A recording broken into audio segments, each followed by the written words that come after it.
Akhirnya Yeni diajak sama Bu Ipah, pemilik warung tadi. Diajak ke ruangannya Bu Ipah. Tak lama kemudian Yeni ini menjerit. Bu, ya ampun, masa seperti itu Bu? Terdengar dari luar. Jikin mendengarnya. Ada apa ini? Tak lama kemudian mereka keluar. Mas, ya ampun. Sepertinya kita mending. Nah, Mas bilang juga apa? Ini ada apa?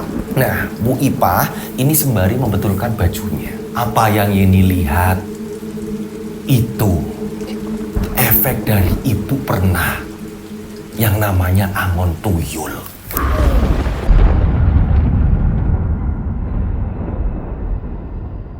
Assalamualaikum warahmatullahi wabarakatuh. Kembali lagi bersama saya Rian Agus Widodo di channel Rian Agus Widodo.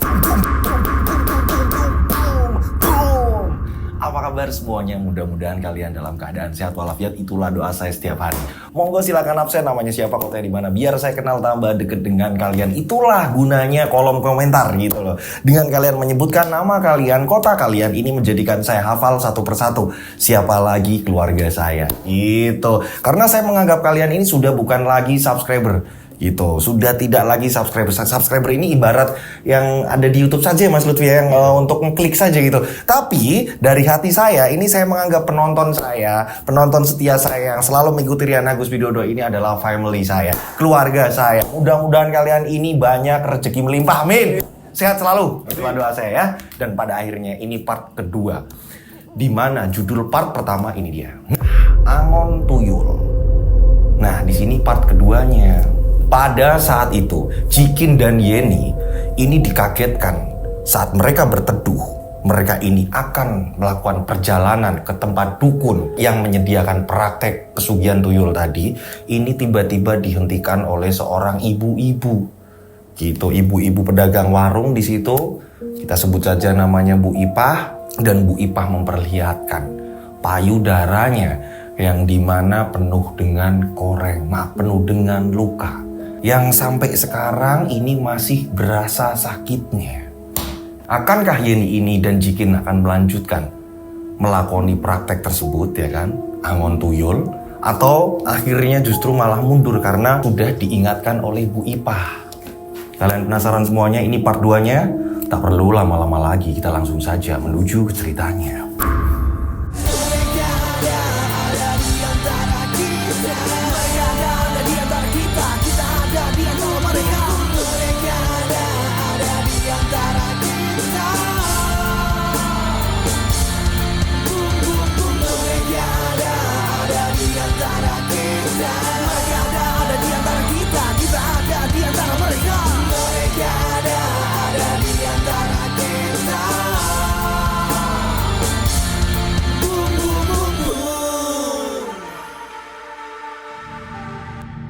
Nah, pada saat itu mereka kebingungan.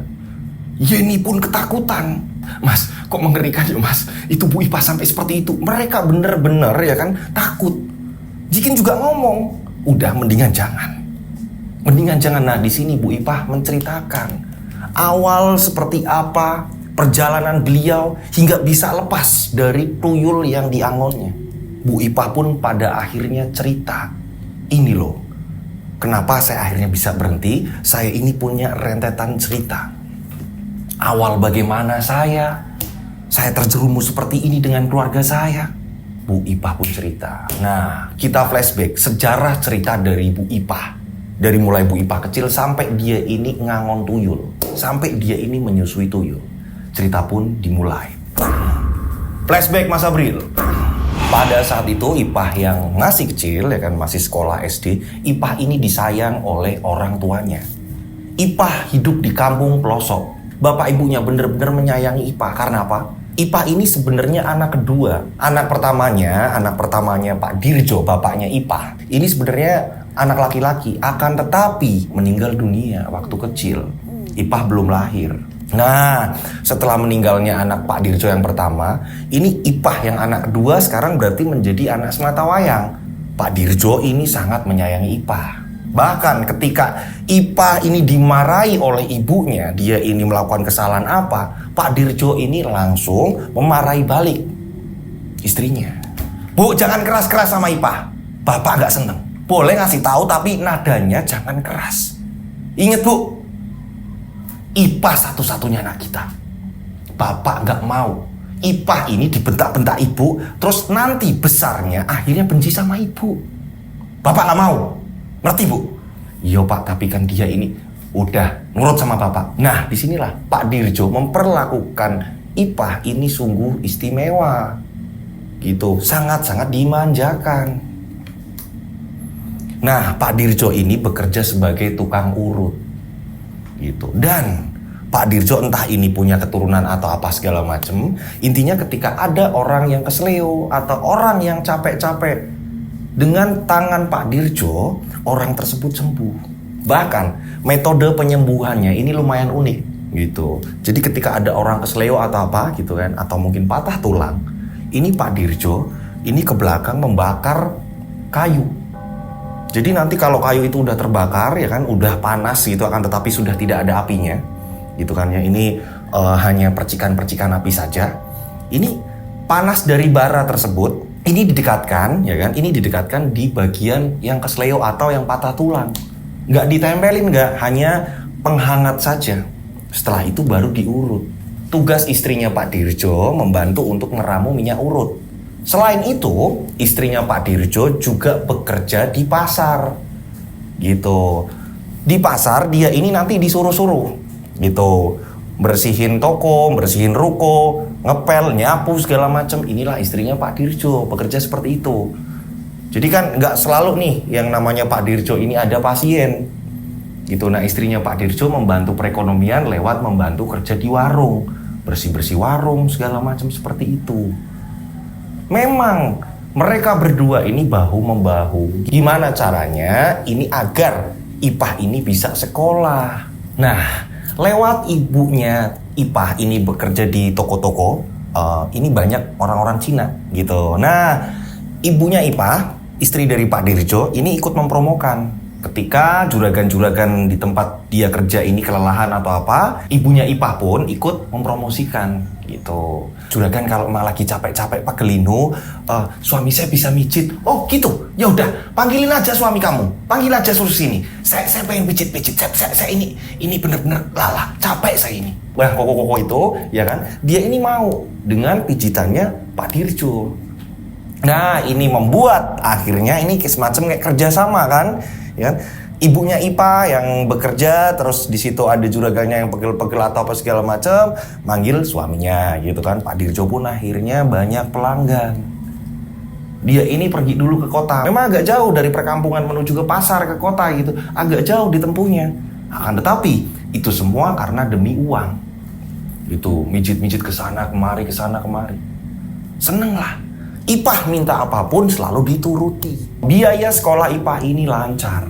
Nah, ibunya Ipah ini selalu ngomong sama Pak Guru gitu, yang memang Pak Gurunya tinggalnya di kampung itu juga. Ibunya Ipah ngomong sama Pak Guru, "Pak, nanti kalau ada apa-apa di sekolah, sampein ke kami ya Pak, sampein ke saya, biar saya ini bisa ikut mendidik di rumah." "Ya Bu, sementara ini Ipah baik-baik saja kok Bu, aman, untuk nilainya juga bagus." Ibunya Ipah seneng.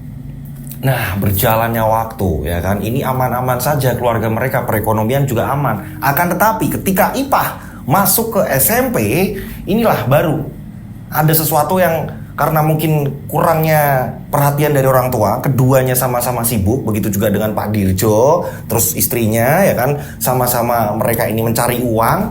Ini gak ada perhatian nih gitu, perhatiannya hanya dengan memanjakan. Ipah ini ketika pulang sekolah ini sampai sore seringnya. Orang tua khawatir, ini Ipah kemana kok gak pulang-pulang. Ini ibunya Ipah ini akhirnya ngomong sama Pak Dirjo, ini gara-gara bapak terlalu memanjakan. Ini Ipah akhirnya seperti ini. Ibu gak pengen yang seperti ini. Ipah pasti dia ini pergi setelah pulang sekolah gak langsung ke rumah. Ibu yakin ini Pak. Alah, ibu itu pasti Ipah ini ada urusan sekolahan. Gak usah ibu ini terlalu berlebihan. Percayalah, Ipah ini baik-baik saja kok. Selalu seperti itu. Ipah pulang sore, hingga pada akhirnya ibunya Ipah ini nanya. Ipah duduk, ibu pengen tanya. Kamu itu kalau pulang sore itu dari mana? Oh, ya ada Bu, yang namanya belajar kelompok atau apa, ada lah Bu, namanya juga udah masuk SMP Bu. Saat itu Pak Dirjo langsung memarahi ibunya. Dengar, iya kan? IPA itu nggak mungkin gimana-gimana Bu. Tahu orang tuanya ini susah payah besarin IPA, nyekolahin IPA nggak mungkin. Dia ini seenak hati Bu. Pasti IPA ini sudah berpikir bahwa kita nyari uang untuk IPA. IPA nggak mungkin Bu berbuat kurang ajar sama kita. Iya Pak, iya. Maafin Ibu. Iyo nak, Ibu kira kamu ini yo kemana gitu nak. Ibu kepikiran. Yang namanya Ibu nak, ini pasti mikirnya anak. Ini Ibu kepikiran. Udah Ibu tenang aja Bu, IPA baik-baik aja kok Bu. Lagian memang banyak pekerjaan sekolahan Bu yang memang harus dikerjakan secara kelompok. Kadang-kadang di sekolahan, kadang-kadang di rumah teman IPA Bu. Oh ya udah, tapi pesen Ibu kalau udah selesai semuanya langsung pulang ya nak. Ibu kepikiran kalau Ibu habis dari kerja Ibu pulang, kamu belum di rumah itu Ibu rasanya itu deg-degan nak. Ibunya ini mengutarakan semuanya ke IPA karena memang apa? Di sini Ibu nggak pengen IPA ini jadi anak yang bandel, nakal, apa-apa gitu. Mungkin seperti itu. Nah, menurut IPA, ibunya ini terlalu cerewet sehingga IPA ini malah justru deket dengan Pak Dirjo. Ketika IPA ini melakukan kesalahan atau apa, IPA berlindungnya pada Pak Dirjo. Dan nantinya seperti biasa, Pak Dirjo ini perang mulut dengan istrinya. Seperti itu, ketika IPA dimarahi, IPA berlindung. Marahi lagi, IPA berlindung. Deketnya sama Pak Dirjo ketimbang sama ibunya. Berjalannya waktu, ini pada siang hari, Pak gurunya IPA SMP ini datang. Gitu kan, ini udah ganti guru gitu kan. Yang guru SD memang rumahnya deket-deket IPA gitu. Nah ini guru SMP datang ke situ naik sepeda. Assalamualaikum. Waalaikumsalam. Pak Dirjo, nggih Pak, ada apa ya Pak? Saya mau ngabarkan. Silakan masuk Pak, silakan masuk. Nah disuruhlah masuk Pak guru SMP-nya IPA. Itu ternyata Pak gurunya ini mengabarkan jika IPA nggak pernah berangkat sekolah. Ibunya ini mendengar kaget. Lah bener kan Pak?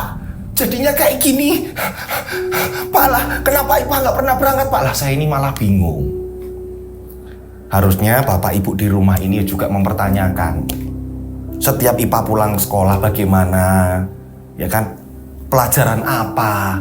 Kami itu berdua buta huruf Pak. Kami bingung gak bisa ngajari IPA sekolah. Makanya kami ini pengen nyekolahin IPA sampai bener-bener IPA ini sekolah tinggi Pak. Tugas kami ini nyari uang Pak. Loh, orang tua juga harus mempertanyakan. Ketika IPA pulang ditanyain, pelajaran apa lagi? Sekolah itu apa lagi? Di sekolahan ngapain saja? Harusnya seperti itu. Nah ini saya datang ke sini ngasih tahu, Pak, Bu, IPA itu nggak pernah berangkat. Ini kan dia sudah kelas 3. Ya walaupun ujian masih lama, yo, ini dia udah kelas 3. Dan menurut teman-temannya, terus saya ini lihat sendiri ternyata IPA itu sering pacaran sama yang namanya Rohim. Makanya dia nggak pernah berangkat. Nah jadi ada anak yang namanya Rohim. Dia ini pacaran sama IPA, tapi nggak sekampung dengan IPA si Rohim ini. Nah kagetlah ibunya IPA. Begitu juga dengan Pak Dirjo. Ternyata selama ini IPA berbohong. Nah hingga pada akhirnya ketika IPA pulang sekolah, ya kan, ini bilangnya dia pulang dari sekolah, didudukan, ditatar sama bapak ibunya. IPA nggak bisa mengelak. Karena apa? Pak Dirjo juga ikut nanyain, apa bener Pak kamu ini nggak pernah berangkat sekolah? Karena Pak gurumu tadi datang ke sini.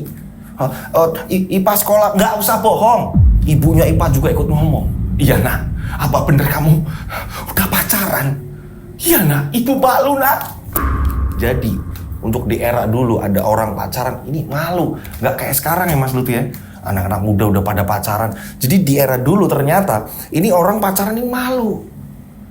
Dan ketika kebanyakan sering bareng, ya kan, ini udah langsung disuruh nikah. Nah memang IPA ini sangat mencintai Rohim, tergila-gila sama si Rohim. IPA ini nggak bisa dipisahin, dia cinta banget sama si Rohim. Ipa justru malah cerita sama bapaknya, Pak. Ipa ini seneng sama Mas Rohim, Pak. Mas Rohim itu baik lah, apa. Nah, ngerayu bapaknya. Karena apa? Di sini Pak Dirjo yang selalu membela Ipa. Akan tetapi sebenarnya Pak Dirjo juga kaget. Kok kamu bisa seperti itu? Kalau kamu memang seperti ini, yo, Rohim dipanggil bapak, pengen ngomong sama Rohim. Hingga pada akhirnya Rohim pun dipanggil, disuruh duduk di situ.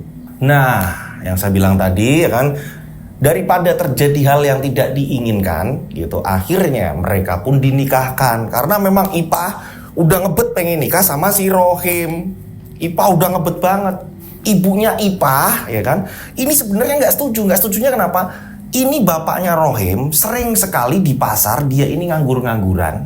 Dia ini hanya mintain uang gitu. Ibarat kata ini bisa dikatakan suka malak, males-malesan, dan suka judi. Ibunya Ipah ngerti banget siapa bapaknya Rohim. Ibunya Ipah pun menyampaikan sama Pak Dirjo. Pak Dirjo bilang, udahlah, orang udah nikah kok. Pak, tapi ibu ini kepikiran terus, Pak. Ya mudah-mudahan Ipah sama Rohim yo hidup selamat yo, Pak. Mau apa-apa kelakon yo, Pak. Enggak yang Ipah ini kesusahan di sana terus disia-siakan. Udah, nggak usah yang aneh-aneh mikirnya. Udah terlanjur seperti ini. Lagian Ipah juga sudah nikah sama Rohim. Ipah juga sudah diboyong sama Rohim.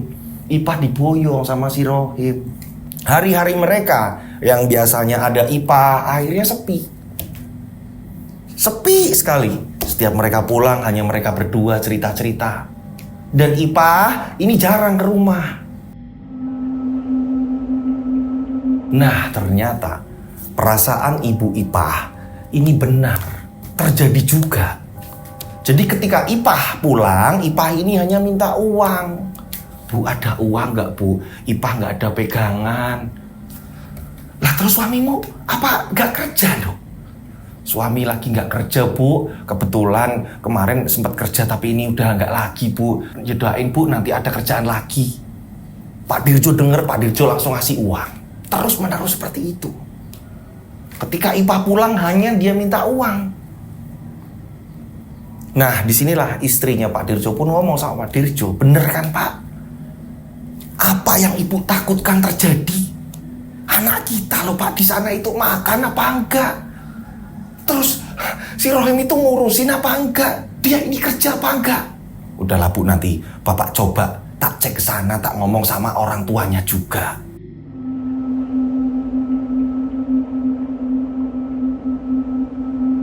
Berjalannya waktu, ibunya Ipah yang terus-terusan, ya, kedatangan Ipah ini bukannya membuat ibunya bahagia, ini justru malah membuat ibunya ini kepikiran dan pada akhirnya sakit-sakitan. Karena apa? Kedatangannya Ipah ini selalu meminta uang kepada keluarga. Terus menerus datang minta uang, datang minta uang. Ibunya Ipah lama-lama sakit-sakitan terus menerus, selalu kepikiran. Ibunya Ipah ini ngomong sama Pak Dirjo, Pak, sepertinya ibu punya firasat buruk, Pak, sama anak kita, Bu. Udahlah, ibu ini lagi sakit, nggak usah mikir yang macem-macem. Iya, Pak, beneran. Ibu sepertinya gak tenang, Pak. Nggak tahu, Pak. Ibu ini kepikiran Ipah terus, Pak. Di sana itu bagaimana? Dan pada akhirnya, ibunya Ipah mengembuskan nafas terakhir. Ibunya Ipah meninggal dunia. Singkat cerita, setelah pemakaman ibunya Ipah, nggak tahu kenapa, di sini Pak Dirjo baru memikirkan, apa benar omongan bojoku ya? Apa benar omongan almarhumah istriku? Aku kok jadi kepikiran. Hingga pada akhirnya yang keberapa kalinya Ipah datang, ya kan, datang ke keluarga gitu kan, ketemu dengan Pak Dirjo. Pak Dirjo pun mempertanyakan, nah, Bapak ini mau ngomong sama kamu. Bapak selalu berpikir positif. Bahkan ibumu ketika masih hidup, ibumu kepikiran kamu.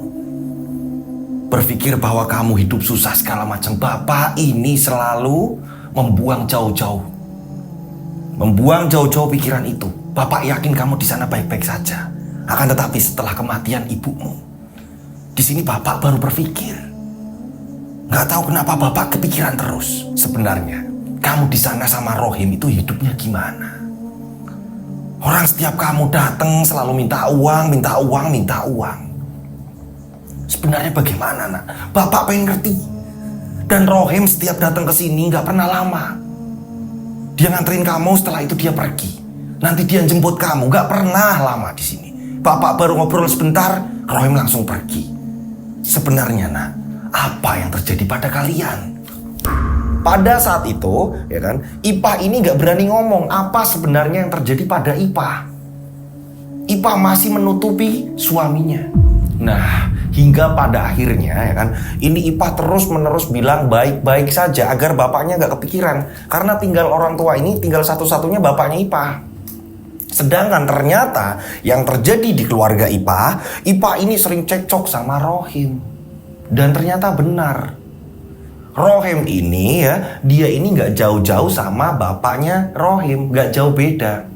Rohim suka judi, Rohim jarang pulang, justru malah Rohim ini punya selingkuhan. Dan tepat pada saat itu ya kan, Ipah ini sedang hamil, anak pertamanya Ipah. Berkali-kali mereka ini sering cekcok terus menerus. Ipah akhirnya mencari tahu tentang selingkuhannya si Rohim. Dan ternyata bener, Rohim ini selingkuh. Dicari tahu sama si Ipah menemukan selingkuhannya. Dan ketika itu, Ipah langsung tanya sama selingkuhannya.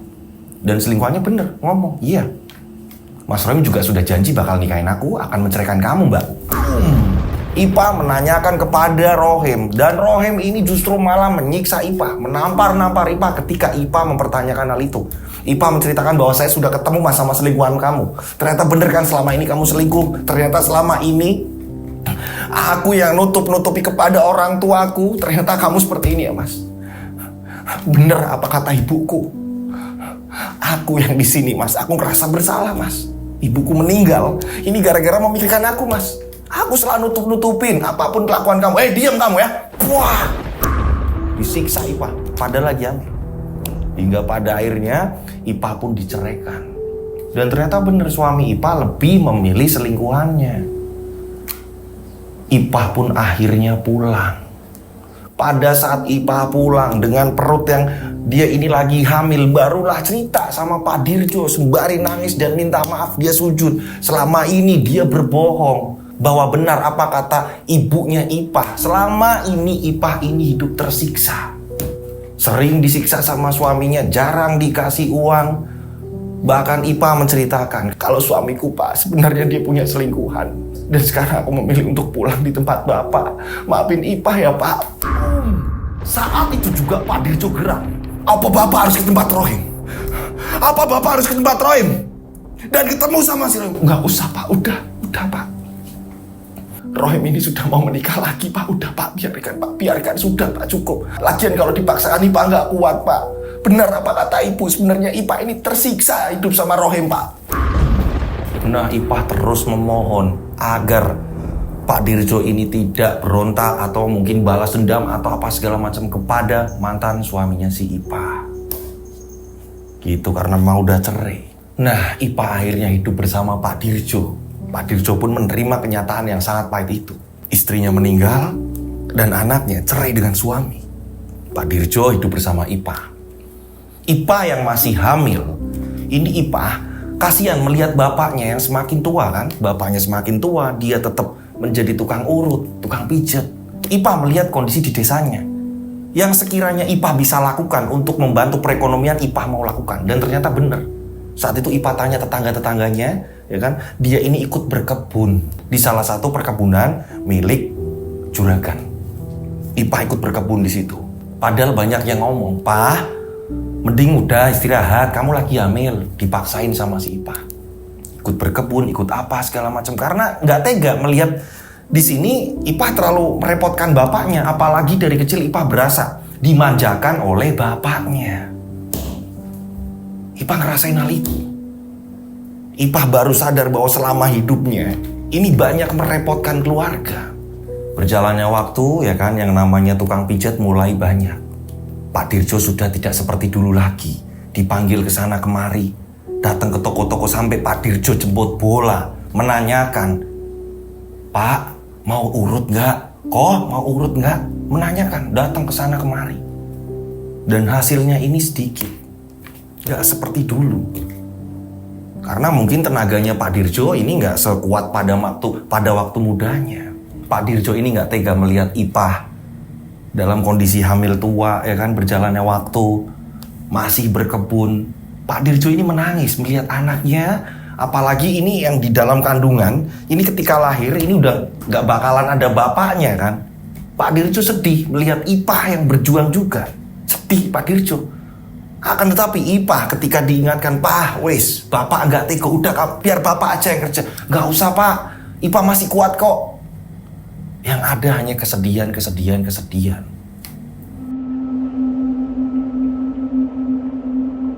Nah, berjalannya waktu hingga pada akhirnya lahirlah bayi laki-laki. Diberi nama, kita sebut saja namanya Panji.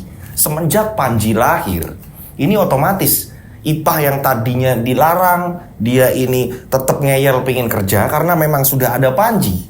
Barulah di sini Ipah hanya di rumah mengurus Panji. Apalagi masih bayi, nggak mungkin ditinggal si Panji ini. Nah, hingga pada akhirnya ini bingung untuk biaya hidup, apalagi Ipah sudah tidak bekerja. Nah, Pak Dirjo pun ya kan, ini juga sudah jarang mendapatkan pasien. Yang ada ini hutang dan hutang untuk bertahan hidup. Ini hutang. Nah, disinilah sudah tidak ada pilihan lain. Bingung, nggak ada jalan keluar. Pak Dirjo ini sempat pergi dari rumah ini selama 1 bulan. Sampai Ipah ini kebingungan, bapak di mana? Tapi sebelum Pak Dirjo ini pergi, Pak Dirjo ini meninggalkan sesuatu gitu. Ternyata pas dibuka ini uang. Entah ini uang dari mana, untuk bertahan mungkin. Tapi Pak Dirjo ini nggak pulang selama 1 bulan. Nah, selama 1 bulan itu, Ipah ini nyari. Kesana kemari. Nggak ketemu Pak Dirjo. Bapak kemana ya? Hingga pada akhirnya pas Pak Dirjo pulang, ya kan, Ipah ini kaget melihat Pak Dirjo semakin kurus, semakin tua. Ipah langsung memeluk Pak Dirjo. "Bapak kemana saja, Pak?" Ipah rindu, Ipah kangen. "Dah, nanti ada hari di mana kamu harus ikut Bapak, nak. Gak ada pilihan lain. Karena Bapak yakin orang-orang itu pasti akan menagih hutang." "Iya Pak, terus kita mau kemana Pak nanti Pak?" "Nanti kamu Bapak aja. Sebenarnya Bapak nggak tega.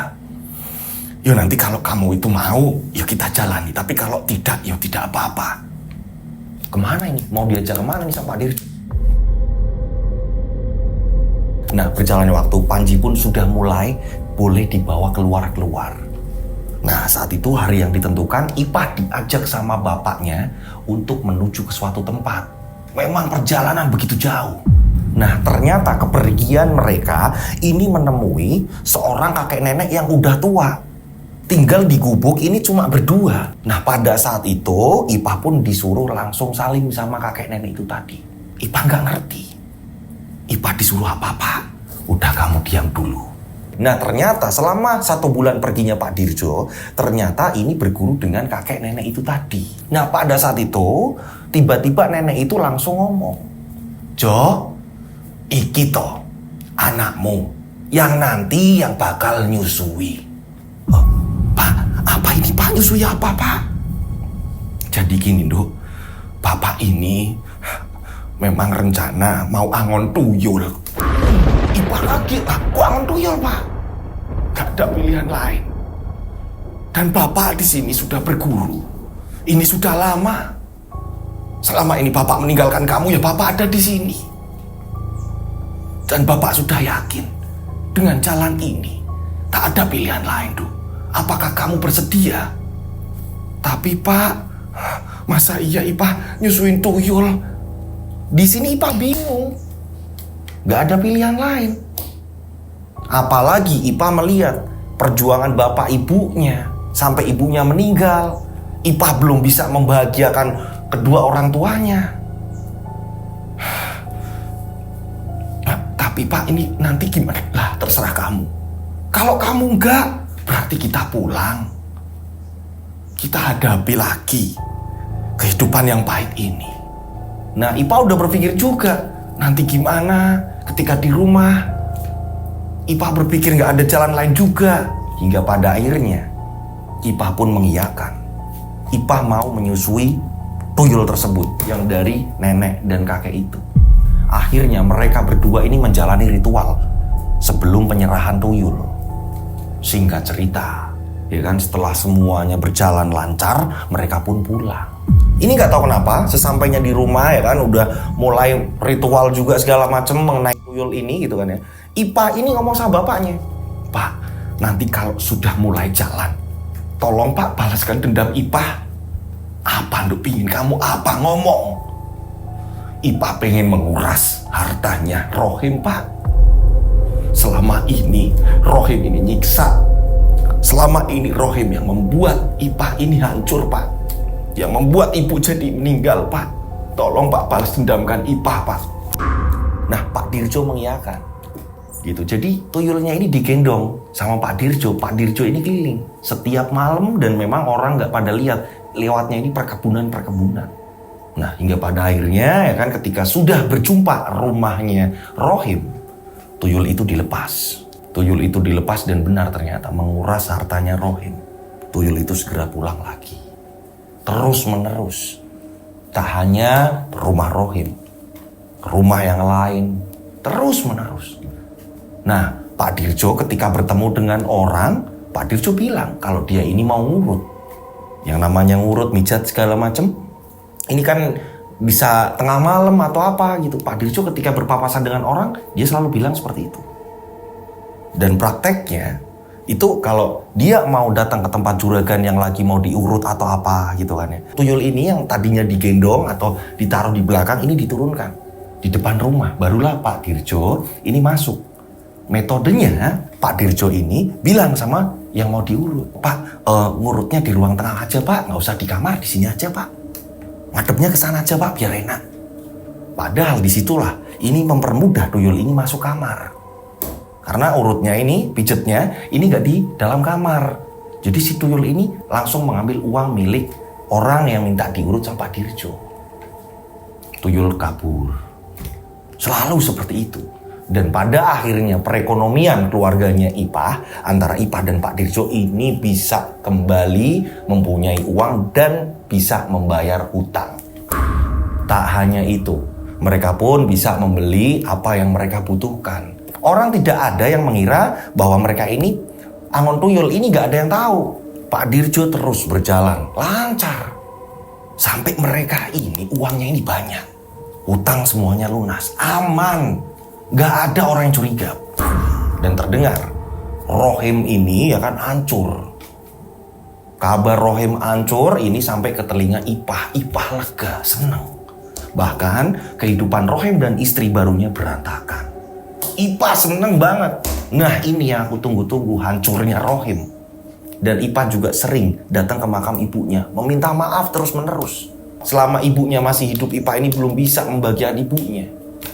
Makanya Ipah terus minta maaf sama makam ibunya, minta maaf terus-menerus. Dan Ipah ya kan harus menjalani ritual yang dari dukun tadi, yaitu menyusui si tuyul tadi. Dan ketika lagi menyusui atau apa segala macam, memang Panji selalu ditinggal. Nah, berjalannya waktu, desas-desus dari warga sekitar, dari tetangga kampung, ya kan, ini sudah mulai ada yang berasa bahwa di daerahnya, di lingkungannya ini ada tuyul. Warga sudah pada ngomong segala macam.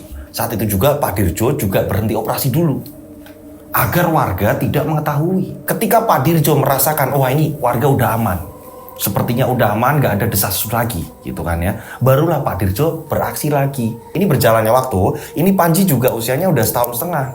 Jadi prosesnya Pak Dirjo dan Ipah memelihara tuyul ini udah agak lamaan. Ini Panji aja udah 1,5 tahun dari Panji kecil gitu kan. Nah, pada suatu ketika Pak Dirjo ini sudah merasa aman gitu kan, merasa aman, kayaknya kok bisa lagi nih untuk operasi.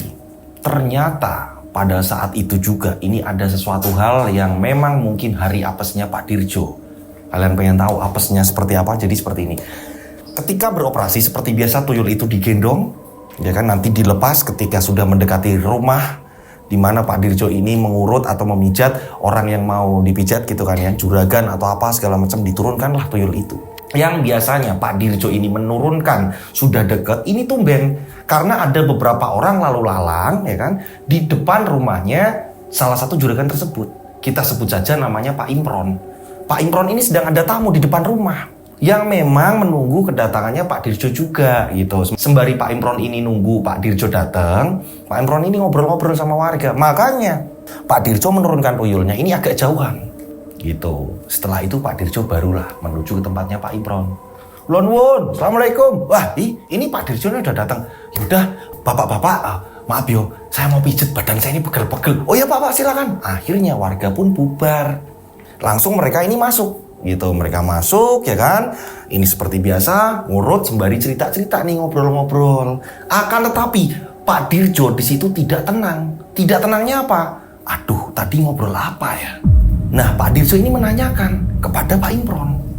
Pak Imron, tadi yang ngumpul-ngumpul kayaknya kok saya kenal ya, warga sini ya Pak. Saya sering ketemu jumpa di jalan Pak. Oh iya Pak, jadi gini Pak, di tempat kami, ya udah lama sih Pak itu kejadiannya. Ini banyak orang yang kehilangan uang. Terus mereka desas-desus ini pada ngomong kalau itu ada tuyul atau apa di tempat kami. Cuma alhamdulillah di tempat saya ini nggak pernah yang namanya kemalingan. Tempat saya ini jarang banget yang namanya ada tuyul atau apa ya alhamdulillah saya aman-aman aja, kata Pak Imron. Nah, warga tadi ini ngobrol masalah tuyul tersebut Pak. Jadi dipijit ini sambil ngomong kayak gitu. Nah, Pak Dirjo tambah deg-degan. Ini mijit sampai berhenti. Pak Dirjo, Pak. Jadi Pak Dirjo ini kadang dipanggil Mbah Dirjo juga gitu karena udah menua gitu. Kadang dipanggil Pak. Mbah. Oh iya Pak Imron. Iya saya ini memikirkan aja kok bisa ada tuyul ya Pak. Tambah deg-degan Pak Dirjo. Pak Dirjo sembari mengurut ya kan, ini sembari lihat kondisi situasi yang ada di rumah itu. Ini kok tuyul saya nggak masuk-masuk. Kok tuyul saya ini kok nggak masuk ke situ, ke kamar atau kemana, ke ruangan mana kok nggak ambil uang. Sementara Pak Dirjo ini sedang diurut, keluarga ini pada tidur. Kok tuyul saya nggak masuk-masuk. Terus ini urut sambil lihat situasi. Kurang lebih hampir 1 jam Pak Dirjo ngurut sambil keringetnya ini bercucuran karena deg-degan. Ini tuyul kok nggak masuk-masuk. Dan tiba-tiba terdengar dari luar, wah ya tuyulnya ketemu, wah ya tuyulnya ketangkap. Boom. Pak Dirjo, hentikan. Itu warga berteriak apa itu? Itu kayaknya tuyul ketangkap atau apa? Ayo Pak kita keluar. Nah, pada saat itu Pak Imron langsung keluar dengan menggunakan sarung. Tanya sama warga, gimana Pak? Ketangkap? Iya Kak. Ya katanya lari ke sana. Itu lagi dikejar sama warga. Nah, warga ini berusaha untuk mengejar. Ramai itu di kampung. Ternyata di kampung tersebut memang ada beberapa kiai yang tinggal di situ. Pada saat Pak Imron ini di luar, ya kan, ini nanya-nanya, ya kan, nanya ke orang-orang segala macam yang di mana di situ banyak warga yang sedang mengejar tuyul. Pak Dirjo, ya kan, ini melihat. Nah, ini aku harus kabur ini. Jangan sampai tuyul itu tertangkap dan aku yang nanti yang celaka. Nah, Pak Dirjo ya kan, ini akhirnya bangkit dan tanya sama Pak Imron. Pak Imron, maaf mau dilanjut gak ya Pak? Gak tahu kenapa kok perut saya sakit tiba-tiba Pak. Saya ini melilit Pak. Loh, mau buang air besar apa di tempat saya? Enggak Pak, saya mau pulang aja Pak. Badan saya kok tiba-tiba gak enak Pak. Oh gitu, nah ini saya belum selesai. Iya Pak, maaf Pak. Atau nggak usah bayar juga nggak apa-apa. Jangan gitulah Pak. Ini ada uang. Pak, nanti saya lanjut lagi nggak apa-apa ya Pak. Badan saya tiba-tiba nggak enak dan perut saya ini mual Pak. Bener-bener saya nggak tahu ini saya kenapa. Loh, Pak Dirjo ini sakit apa gimana? Iya Pak, saya pamit dulu Pak. Buru-buru. Pengen cabut nih. Pak Dirjo pun akhirnya pergi dan melihat warga-warga ini berlarian di perkampungan itu. Pak Dirjo ini lari. Buru-buru sampai rumah. Nah, sesampainya di rumah, Pak Dirjo ini bilang sama Ipa bangun Ipa. Ada apa Pak? Ipa, sepertinya Bapak terendus Ipa. Lah, kok bisa Pak? Sekarang gini aja, kamu rapikan sesajen ini, ya, kamu buang jauh-jauh. Ajak Panji pergi dari rumah ini. Nah, terus Bapak, udah, kamu gak usah mikirin Bapak. Kamu pergi dari sini, sesajen ini buang jauh-jauh. Ya, buang ke sungai, terus kamu ngumpet kemana? Kamu pergi dulu, nanti Bapak akan menyusul kamu. Tapi Bapak, ayolah Pak, kita pergi bareng aja Pak. Pergi. Udah Pak, kamu jalan aja dulu. Kenapa Pak Dirjo di sini menyuruh Ipa buru-buru pada saat itu ya kan? Ipa ini kaget melihat kaki bapaknya ini berdarah. Ternyata pada saat lari dari rumahnya Pak Imron, ya kan, buru-buru sampai rumah, sempat terpleset, terjatuh. Kakinya mengenai batu yang sangat tajam, berdarah. Ini yang membuat Pak Dirjo ini jalannya susah. Percuma juga ketika lari atau apa, nanti ketahuan, ini bakalan ketangkep. Makanya Pak Dirjo ini menyuruh Ipah agar pergi dan membuang sesajen-sesajen yang ada di kamar. Ipah dengan membawa panji, begitu juga sesajen sudah dimasukkan ke dalam kain, ya kan, dibuanglah di sungai. Nah, pada saat itu Ipah ini mau menuju ke rumah lagi, nggak tega melihat bapaknya. Yang penting sesajen udah aku buang. Ipah mau menuju ke rumah, ternyata warga sudah mengerumuni rumah Pak Dirjo dan Ipah. Ipah melihat dari jauh. Ipah melihat Ipah ini dari semak-semak dengan menggendong panji. Nah, Ipah menyaksikan sendiri jika rumahnya ini dibakar warga. Dan gak tahu bapaknya ini selamat atau enggak. Ipah gak ngerti. Ipah hanya menangis dari jauh. Dia ngumpet di semak-semak. Bapak selamat apa enggak ya? Bapak selamat apa enggak ya? Karena udah ketahuan ternyata. Jadi waktu Ipah ini buang ke sungai, sungainya agak jauh, Ipah balik lagi ke situ, memang udah ketangkep. Nah, saat itu juga Ipah kabur membawa panji. Ada juga yang nyari, Ipah, ini Ipahnya di mana ini Ipah pasti tahu, ini Ipah pasti tahu, ini Ipah pasti yang menyusui tuyul ini. Nah, makanya disitulah Ipah nggak berani ke situ dan memilih untuk kabur, nggak berani mendekat.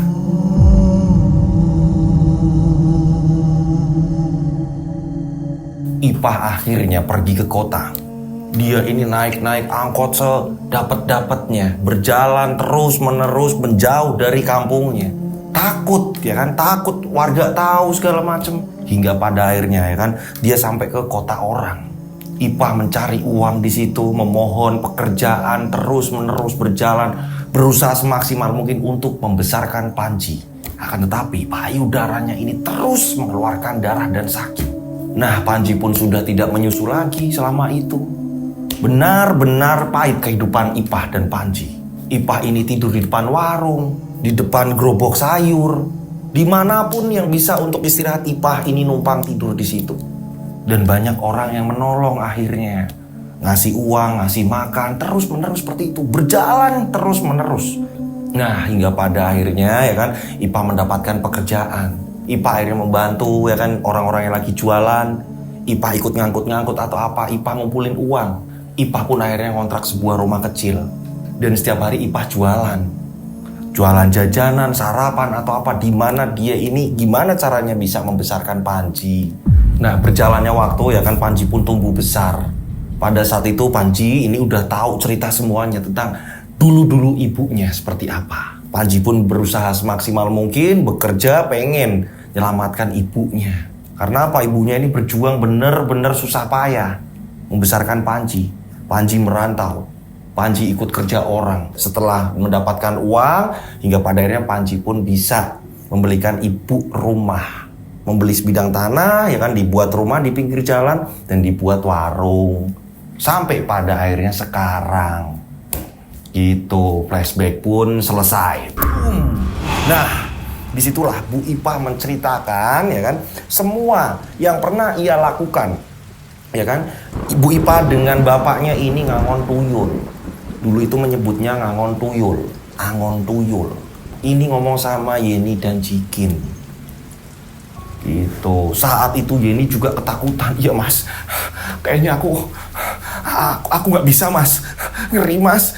Nah, disitulah Jikin juga lega. Karena memang sebenarnya Jikin ini nggak mau. Jikin nggak mau jika istrinya ini menyusui tuyul, atau mungkin darahnya harus dihisap tuyul. Ini nggak mau. Jikin benar-benar nggak mau. Nah, pada saat itu Bu Ipah pun ngomong, tapi balik lagi, Ibu hanya ngasih saran, mending jangan. Keputusan ada di kalian. Mending jangan. Mending jangan. Sampai detik ini Ibu masih merasakan sakit yang luar biasa.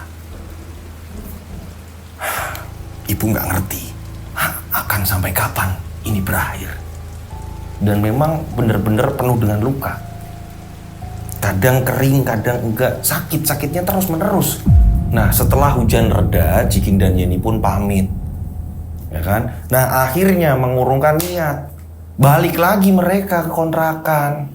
Nggak jadi ke dukun pesugihan itu. Setelah dikontrakan mereka juga berembuk, tapi ini gimana kita mas? Kita nggak ada pilihan lain. Udah Dik, nanti mas coba hubungi Prapto. Biar kita ketemu Prapto, siapa tahu dia ini ngasih solusi. Akhirnya keesokan hari ketemulah sama si Prapto. Prapto akhirnya memberi solusi. Udah sekarang gini aja, kalau kalian ini terendus mending ngumpet di tempat saya. Nah, saran saya ini kalau mau jual rumahmu. Mas tapi nggak ada pilihan lain Dik. Nah benar itu suamimu ngomong apa? Nggak ada pilihan lain. Kalau kamu dikejar-kejar utang kayak gini, ini mau lari kemana? Nama kalian juga sudah jelek. Untuk pinjam-pinjam lagi nggak ada yang percaya. Jadi ya nggak ada pilihan lain. Jadi sekarang gini aja, nanti biar saya menjual. Siapa tahu nanti ada yang beli.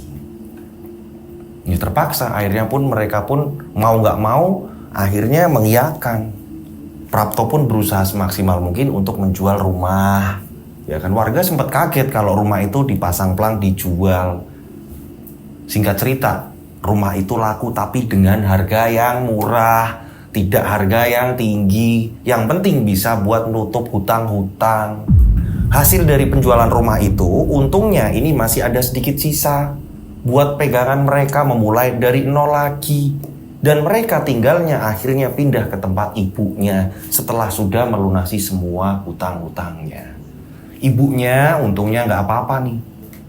Itu ibunya memperbolehkan mereka tinggal di situ. Ibunya juga udah tenang kalau mereka ini sudah mengatasi hutang semuanya. Ibunya ini udah diceritain semuanya.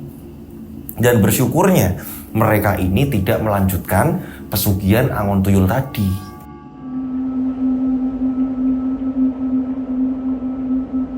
Nah, singkat cerita, berapa tahun kemudian mereka ini kan sudah berkembang lagi sampai mereka ini punya rumah, walaupun tidak sebesar yang dulu. Pada suatu ketika, ya kan, mereka ini sempat melewati rumahnya Bu Ipah, warungnya Bu Ipah, karena mereka ingat, ya kan, mereka ini bisa selamat, ya kan, ini gara-gara Bu Ipah mereka sempat mampir ke tempat warungnya Bu Ipah. Akan tetapi pada saat itu yang jualan bukannya Bu Ipah, melainkan ini istrinya Panji. Panji juga sudah menikah. Nah mereka mempertanyakan, ini dulu kan yang jualan Bu Ipah. Bu Ipahnya gimana ya kabarnya? Nah istrinya Panji pun mengatakan, saya menantunya. Bu Ipah sudah sedo, Bu Ipah sudah meninggal. Belum lama. Mereka kaget ya. Innalillahi. Berarti Bu Ipah pada saat itu benar-benar mengingatkan kita. Itu benar-benar peduli Mas Dahyo. Coba gak ada Bu Ipah, apa kabar kita? Nah, mereka pun minta diantar ke makamnya Bu Ipah. Ya ini berucap terima kasih lah. Untungnya diberhentikan sama Bu Ipah. Coba saja berapa tahun yang lalu mereka ini masih tetap ngotot ya kan melakoni pesugihan itu. Apa kabarnya? Dan pada akhirnya mereka pun bersyukur tidak jadi melakoni pesugihan Angon Tuyul. Gitu, dan cerita pun selesai. Akhirnya selesai juga, mereka pun tidak tergiur. Ini dikarenakan dihentikan oleh seorang yang kita sebut saja namanya Bu Ipah. Seorang pedagang warung makan, yang dulunya memang sempat melakoni pesugihan Angon Tuyul. Dan efeknya ini mengerikan segala macam, untung dihentikan seperti itu. Nah, saya mau ucapkan banyak terima kasih buat pengirim cerita. Mohon maaf kalau ada salah-salah kata dalam saya bercerita. Nah, buat teman-teman yang mempunyai pengalaman mistis, misteri, atau apa segala macam yang kalian pernah mengalaminya, kalian bisa berbagi cerita kalian di Rian Agus Widodo. Caranya gimana? Nah, ini ada salah satu contoh cerita yang mudah untuk dipahami dari salah satu subscriber. Ini menurut saya ini mudah untuk dipahami. Ini ceritanya seperti ini nih ya. Kalian bisa lihat. Ini nama yang mau disamarkan jelas, ya kan? Jangan sampai nggak dikasih tahu, ini nggak disamarin atau apa, nanti saya bingung nih, nanti di kemudian hari ada masalah atau apa, jangan sampai terjadi gitu ya. Ini jelas nih, nama yang mau disamarkan, kronologi dari awal, terus teror hantunya seperti apa, kronologi ceritanya seperti apa, penyelesaiannya seperti apa, jelas gitu. Kirimnya kemana? Kalian bisa kirim ke DM Instagram saya @dodosinjo. Atau kalian bisa kirim ke nomor WhatsApp saya 085870433336, 3-nya 4 kali. Saya ulang 085870433336, 3-nya 4 kali. Oke? Nah, seperti biasa dikasih nama dan nama kota, jangan tertinggal. Itu paling penting sekali. Oh ya, buat kemarin yang nanyain, Mas, Instagramnya Mas Dodo apa, Facebooknya Mas Dodo apa gitu kan ya. Yang belum tahu saya kasih tahu. Ini Instagram saya @dodosinjo nih. Kalian bisa follow ya kan, nanti saya follow back, kalian bisa DM. Di situ juga bisa buat ngirim cerita. Ini Instagram saya ya. Nah, untuk Facebook ini Facebook saya. Mari berteman gitu. Nah, kalau di Facebook ini memang kalau pertemanan udah dari 5.000, kita ini nggak bisa ngonfirm ya Mas Lutfi ya? Nggak bisa kita ini berteman terus kita saling berteman, itu nggak bisa. Tapi kalian mengikuti saya bisa gitu. Nggak tahu kenapa itu dari Facebooknya, bukan dari sayanya gitu. Bukan berarti saya ini malas untuk menerima permintaan atau fallback balik gitu. Jadi pertemanan saya sudah melebihi batas gitu. Nah, program Facebook ini seperti itu gitu. Kalau di Instagram bisa gitu, lebih kita mau follow-followan bisa itu. Kalau di Facebook ini nggak bisa. Mudah-mudahan nanti Facebook juga akhirnya memberikan pertemanan balik ya kan, pertemanan balik yang bisa lebih dari 5.000 pertemanan gitu ya. Oke, saya berdoa mudah-mudahan penikmat channel Rian Agus Widodo dari banyak rezeki melimpah. Amin. Selalu dilindungi Allah Subhanahu wa taala. Amin. Dijauhkan dari mara bahaya. Amin. Panjang umur, sehat selalu. Amin. Dari kata saya Rian Agus Widodo mengucapkan wassalamualaikum warahmatullahi wabarakatuh. Mereka ada di antara kita. Mereka ada di antara kita. Subscribe channel Rian Agus Widodo, kisah misteri. Mereka ada di antara kita. Nyalakan lonceng, notif, tinggalkan komen, share. Mereka ada di antara kita. Mereka ada di antara kita. Kita ada di antara mereka. Mereka ada di antara kita. Mereka ada di antara kita. Mereka ada di antara kita. Kita ada di antara mereka. Mereka ada di antara kita.